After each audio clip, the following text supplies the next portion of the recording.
Guys, ഞാൻ ഇപ്പോൾ വന്നിരിക്കുന്നത് സവാളയും ഹണിയും കൂടി ചേർത്തിട്ടുണ്ടെങ്കിൽ നമുക്കൊരു ബിയറിൻ്റെ ടേസ്റ്റ് കിട്ടുമെന്നാണ് പറഞ്ഞിരിക്കുന്നത്.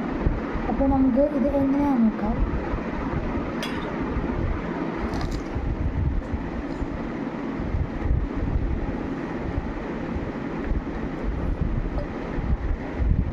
സംഭവം സൂപ്പറാണ്, പക്ഷേ ബിയർ ഞാൻ കുടിച്ചിട്ടില്ലാത്തതുകൊണ്ട് ഒന്നും അറിയില്ല.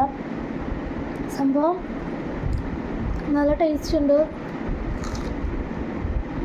കഴിച്ചാൽ വീണ്ടും വീണ്ടും കഴിക്കാൻ തോന്നും.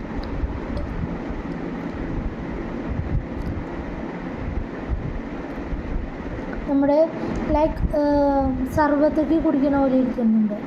ഞാൻ അതായത് അത് അറിയില്ലാത്തതുകൊണ്ട് എനിക്ക് അറിയില്ല എങ്ങനെയാണ്. സൂപ്പർ ടേസ്റ്റാണ്. ഓക്കെ.